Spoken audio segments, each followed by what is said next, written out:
आज से 111 साल पहले डूबी टाइटैनिक ने। जी हां, उसी टाइटैनिक ने जिसने 1500 लोगों की जान ले ली थी। आज 111 साल बाद उसने फिर से 5 और लोगों की जान ले ली है। जी हां दोस्तों, 5 अरबपति जो टाइटन नामक पनडुब्बी में बैठकर टाइटैनिक के मलबे का टूरिज्म करने गए थे, उसे निहारने गए थे, सपने संजो कर गए थे। वो महज 1600 फीट पहले टाइटैनिक के मलबे से महज 1600 फीट पहले शहीद हो गए। पानी के अथाह प्रेशर ने उस पनडुब्बी को चकनाचूर कर दिया। उसका मलबा तक पूरा खोजना और उनकी डेड बॉडीज तक को खोजना नामुमकिन सा हो गया है दोस्तों। जी हां दोस्तों, सतह से 3.3 किलोमीटर नीचे समंदर की तलहटी में इतना अधिक प्रेशर होता है जितना सतह पर 390 गुना ज्यादा प्रेशर होता है। सतह से पानी के अंदर नीचे 3.3 किलोमीटर में इतना वाटर प्रेशर कि मान के चलिए कि इनकी जब मृत्यु हुई होगी, जब इम्प्लोजन हुआ होगा टाइटन पनडुब्बी के अंदर, तो अंदर बैठे लोगों को बस ऐसा महसूस हुआ होगा जैसे कि स्विच ऑफ हो गया, बटन पुश किया, लाइट बंद और सीधा मौत। जी हाँ दोस्तों, उन्हें रिएक्ट करने का मौका भी नहीं मिला होगा। कहा जा रहा है विशेषज्ञों के द्वारा कि उनकी मृत्यु एकदम क्विक और पेनलेस रही होगी, जो कि एक्सपर्ट्स का कहना है, जो कि समुद्र के एक्सपर्ट्स उनका कहना है कि गोली लगने से जितनी देर में आदमी मरता है, उससे क्विक, उससे भी तेज गति से इनकी मृत्यु हुई होगी। चुटकी बजाते ही सारा खेल खत्म। जी हाँ, इतना प्रेशर होता है समंदर की तलहटी में। पानी का कॉलम, भारी पानी का कॉलम, इतने किलोमीटर ऊपर पानी का जो कॉलम है, जब वो प्रेशर बनाता है तो हर चीज, ये समझ के चलिए, जो एक्सपर्ट्स बता रहे हैं कि एम्पायर स्टेट बिल्डिंग, अमेरिका की एम्पायर स्टेट बिल्डिंग जो है, उसका प्रेशर समझ लीजिए वो आपके ऊपर काम कर रही है चारों तरफ से। उतना ही प्रेशर लग रहा है जितना कि एक एम्पायर स्टेट बिल्डिंग का वजन है, सारी ओर से उतना ही प्रेशर पड़ेगा। हर एक इंच पर उतना ही प्रेशर पड़ता है समंदर के नीचे तलहटी में। एक तो विजिबिलिटी 0 रहती है, कुछ भी नजर नहीं आता। जिस गहराई में मिला है मलबा इस टाइटन पनडुब्बी का, जिसमें अरबपति सारे सवार होकर गए थे टाइटैनिक का मलबा देखने के लिए, 2 करोड़ का महंगा टिकट खरीद करके, एक अग्रीमेंट पर पहले ही साइन करके कि भैया ये लाइफ थ्रेटनिंग हो सकता है, ये मिशन आपका जो टूरिज्म होने वाला है अभी ये टाइटैनिक का, ये लाइफ थ्रेटनिंग हो सकता है, आपकी जान जा सकती है, पहले ही साइन करवा लिया जाता है इस प्रकार के मिशंस पे। जी हाँ दोस्तों, सबसे बड़ी बात, ओशन गेट कंपनी जिसने ये टाइटन पनडुब्बी बनाई थी, उसके खुद के सीईओ जो मैनेज कर रहे थे इस पूरी ट्रिप को, वो भी इसमें सवार थे और वो भी नहीं रहे।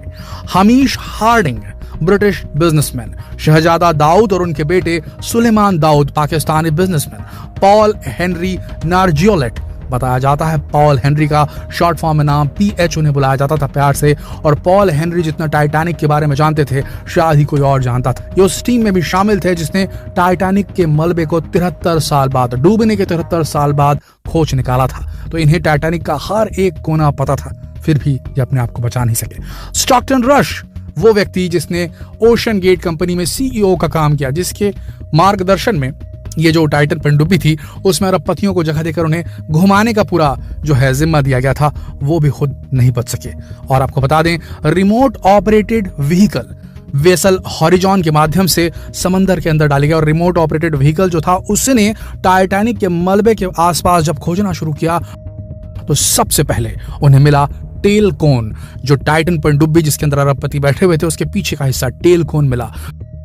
फिर थोड़ा सा आगे बढ़े तो एक पर्टिकुलर जगह पर एक इम्प्लोजन का निशान था, यानी कि जो फटता है, जो पनडुब्बी जो चिपटी प्रेशर की वजह से, उसके निशान थे। और वहां का सरकमफ्रेंस, वहां का व्यास बिल्कुल एक्यूरेट वैसे ही था, जो साबित कर रहा था कि यहाँ पर जो इम्प्लोजन हुआ है वो बिल्कुल टाइटन पनडुब्बी के साइज एंड शेप के आकार की कोई चीज अगर यहाँ पर इम्प्लोड करेगी तो वैसा इसने निशान वहां बनाया था। और उसके इर्द गिर्द थोड़े बहुत मलबे मिले हैं टाइटन पनडुब्बी के। लेकिन जो नेवी के कोस्ट गार्ड हैं, अमेरिकन आर्म फोर्सेस की नेवी की जो कोस्ट गार्ड हैं, अमेरिकन कोस्ट गार्ड है, उन्होंने कह दिया है कि इनकी बॉडीज का मिलना बेहद मुश्किल है। आपको बता दें, कोस्ट गार्ड जो US कोस्ट गार्ड थे वो पूरी तरीके से भिड़े हुए थे। क्या ही प्लेन्स, क्या ही शिप्स, क्या ही सबमरीन्स, और उसके बाद में रिमोट ऑपरेटेड व्हीकल्स भी भेजा गया था समंदर के नीचे।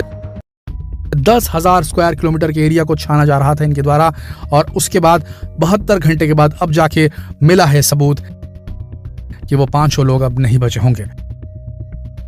ना उनके अवशेष मिलने के कोई भी चांसेस है।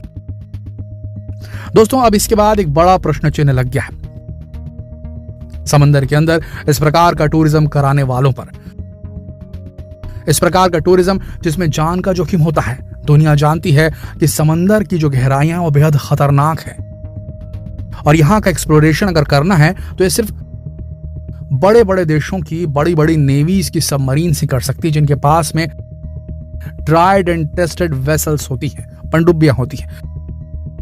कोई प्राइवेट कंपनी बेहद कम रिसोर्सेस के साथ, बेहद कम बजट के साथ, बेहद कम ट्रायल और टेस्टिंग के साथ नीचे समंदर की तलहटी में उतरे तो बेहद खतरनाक होगा। वैसे कुछ हुआ ओशन गेट की टाइटन नामक पनडुब्बी के साथ। जी हाँ, नए मटेरियल की टेस्टिंग की गई थी टाइटन पनडुब्बी के ऊपर में और बताया गया था कि वो बेहतरीन मटेरियल है, लेकिन वो भी शायद काम नहीं आ सका। हालांकि कोई टेक्निकल डिटेल्स बाहर नहीं आ रही हैं और शायद आएंगी भी नहीं कभी कि इम्प्लोजन का कारण क्या था। आपको बताएं, यहां पर इनको डे ट्रिप करवाया जाता था। 8 घंटे की डाइव होती थी। ऊपर में एक शिप होती थी, उससे कनेक्शन में रहती थी पनडुब्बी नीचे जाती थी, ऊपर में जो शिप रहती थी उससे कनेक्टेड रहती थी। अब ये 8 घंटे की डिप थी। 8 घंटे की डिप में क्या था, 2 घंटा तलहटी तक जाने में लगता था और 2 घंटा तलहटी से ऊपर आने में लगता था। उसके बाद जो बचता था समय 4 घंटा, उसमें मलबे को दिखाया जाता था टाइटैनिक की और बताया जाता था ये टाइटैनिक का ये है, ये टाइटैनिक का वो है, ये सारा कुछ किया जाता था। तो एक हिसाब से एडवेंचर टूरिज्म था, लेकिन काफी डेंजरस था और उसका नतीजा हम सब ने देख लिया। अब आगे देखना यह होगा कि इंटरनेशनल अथॉरिटीज क्या इस प्रकार के टूरिज्म को, इस प्रकार के डेंजरस एडवेंचर टूरिज्म को बैन करने पर विचार करेगी या नहीं। क्या आगे जाकर कोई भी वैज्ञानिक इस प्रकार की पनडुब्बी में बैठ करके, जो इसे बार बार टेस्ट ना किया गया हो, उसमें बैठ करके अंडर सी समंदर की तलहटी में जाकर के कोई खोज या रिसर्च कर पाएगा? क्या उसे भय नहीं लगेगा? आपका इस बारे में क्या कहना है? दोस्तों, जो भी हुआ बेहद दुखदायक था और हमारी संतावना है उन सारे परिवारों के साथ जिनके फैमिली मेंबर्स अभी मौन कर रहे होंगे, अभी शोक व्यक्त कर रहे होंगे अपने परिजनों की मृत्यु का। आशा करते हैं कि इस प्रकार की जितनी भी सबमरीन एजेंसीज होंगी, जितनी भी इस प्रकार की एडवेंचर टूरिज्म वाली जो कंपनीज होगी, जो न सिर्फ अंडर वाटर बल्कि और भी किसी प्रकार का एडवेंचर या एडवेंचर टूरिज्म कराती होगी, तो उसके ऊपर किसी प्रकार की इंटरनेशनल अथॉरिटी का या किसी भी देश की हो तो उस देश के अथॉरिटी का कुछ न कुछ वहां रूल्स एंड रेगुलेशन वहां फॉलो करवाया जाए।